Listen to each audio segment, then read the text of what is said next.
In the quiet town of Willow Creek, nestled in the rolling hills of rural Ohio, Emily Carter lived a life as steady as the hum of an old engine. She was 38, with sun-kissed skin from years under open skies and hands calloused from wrenches and oil. Emily ran the only auto shop on Main Street, a place called Carter's Garage, where pickup trucks and family sedans came in battered and left purring like contented cats. Folks around town knew her as just Emily, the mechanic. They'd wave as she wiped grease from her brow, her dark hair tied back in a practical ponytail, her blue eyes focused on the task at hand. No one asked about her past, they didn't need to. She fixed what was broken, and that was enough. The mornings in Willow Creek started slow, with the sun creeping over the cornfields like a lazy friend. Emily would unlock the garage doors at dawn, the metal creaking softly in the cool air. She'd brew a pot of coffee in the back office, the rich aroma mixing with the faint scent of motor oil and rubber tires. Sipping from her mug,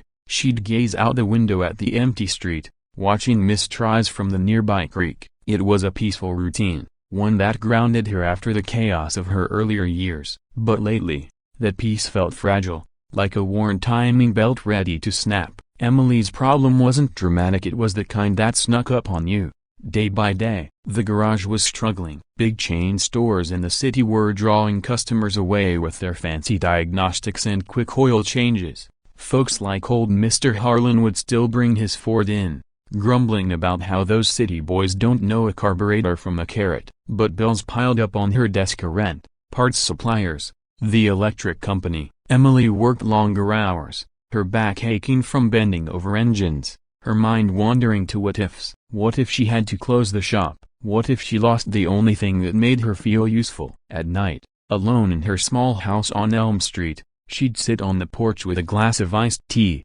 listening to crickets chirp. The stars overhead reminded her of nights long ago, under different skies, where the stakes were life and death. She hadn't always been just a mechanic. Back in her 20s, Emily had served in the army, deployed to dusty outposts in Afghanistan. She was a sniper, one of the best in her unit, patient, precise, with a steady hand that could thread a needle from 1,000 yards. But war left scars deeper than any bullet. After her tour, she came home changed, haunted by memories of sandstorms and silent waits. She hung up her rifle, moved to Willow Creek, and buried that part of herself in engines and exhaust pipes. No one knew. Why would they? She was Emily Carter now, fixer of flat tires and faulty transmissions. One crisp autumn afternoon, as leaves swirled in the wind outside, trouble rolled into town without warning. Emily was under the hood of Mrs. Jenkins' minivan, tightening a loose belt, when the radio crackled with static. She paused,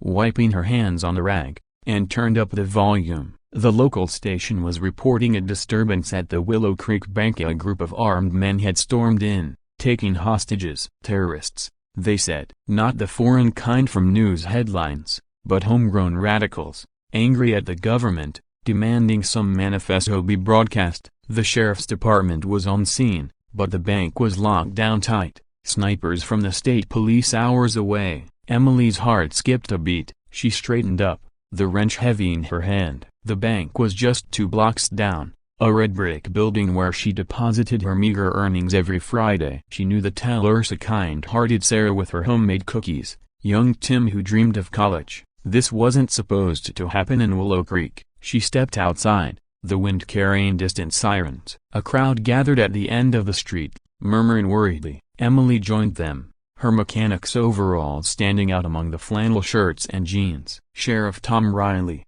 a burly man with a mustache like a broom, was barking orders into his radio. "We need eyes on the roof," he said to a deputy, "but we can't get close without risking the hostages." Emily overheard, her mind flashing back to those desert days as scouting positions, calculating windage, breathing slow. She pushed the thoughts away. That life was over. But as minutes ticked by, the situation worsened. A gunshot echoed from the bank, followed by screams. The terrorists had fired a warning shot through a window, shattering glass onto the sidewalk. The crowd gasped. Emily felt a pull, like an old engine revving to life. She approached the sheriff quietly. "Tom," she said, her voice steady, "I might be able to help." He looked at her, eyebrows raised. "Emily, this ain't a flat tire. Go on home. Stay safe. I'm serious, she replied, meeting his gaze. I was in the army. Sniper trained. The words hung in the air, simple and true. Tom stared, then nodded slowly. All right, but if you're pulling my leg. He wasn't. They moved her to a nearby rooftop, an old hardware store with a clear line of sight to the bank. A deputy handed her a rifle from the squad carry, not her old M24, but a standard issue .308. It felt familiar in her hands, like greeting an old acquaintance. Emily lay prone on the tarred roof, the gravel biting into her elbows. She adjusted the scope, the world narrowing to crosshairs and distant figures. Through the lens, she saw them. 4 men in black masks, pacing inside the bank. One held a hostage, Closea Sarah, her face pale with fear. Emily's breath slowed, in and out, natural pauses like the rhythm of a heartbeat. The wind whispered through the trees, carrying the scent of fallen leaves. She calculated. Distance about 400 yards.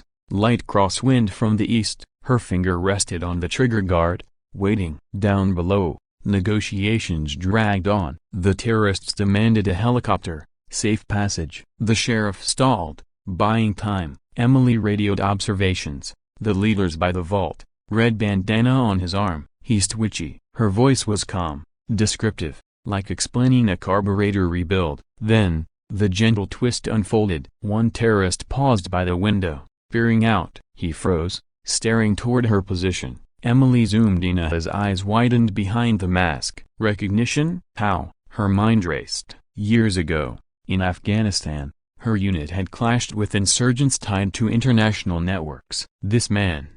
Could he be connected, a survivor from the raid? The thought chilled her, but she held steady. He shouted something to his comrades, pointing. It's her. The ghost sniper. His voice carried faintly on the wind. Emily's past had caught up, unbidden. They knew her skills, her reputation from classified ops that echoed in dark corners. Panic rippled through the bank. The leader grabbed another hostage, Tim this time, using him as a shield. Emily's heart ached. This wasn't just a job now, it was personal. She whispered into the radio, I have a shot on the leader. Clean, through the shoulder. Tom hesitated, then gave the go. She exhaled slowly, the world fading to that single point. The rifle bucked gently, the crack echoing like thunder. The leader crumbled, dropping his weapon. Chaos erupted in Sadia, hostages scrambling, terrorists disoriented. SWAT moved in, but Emily didn't stop. Another shot, precise, disarming a second man. The third surrendered,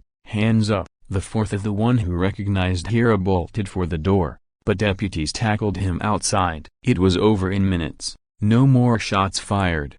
As the sun dipped lower, painting the sky in soft oranges, Emily descended from the roof.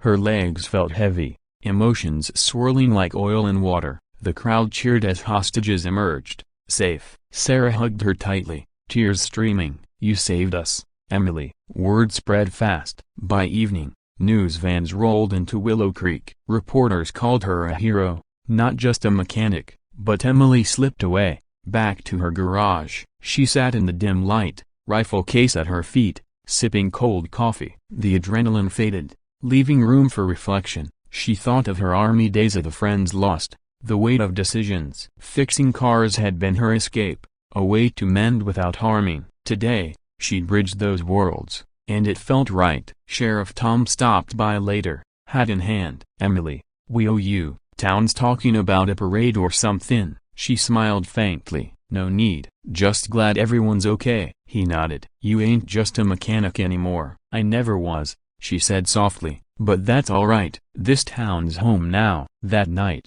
on her porch, Emily watched fireflies dance in the yard. The creek murmured nearby, a soothing lullaby. For the first time in years, the scars felt less raw. She'd faced her past, used it for good, and found peace in the quiet aftermath. Willow Creek embraced her fully. Customers flooded the garage the next day, not out of pity, but respect. Emily Carter, mechanic and guardian, turned the key in the ignition of her life, ready for whatever road lay ahead. The stars twinkled above, eternal witnesses to her journey. And in that moment, everything felt whole.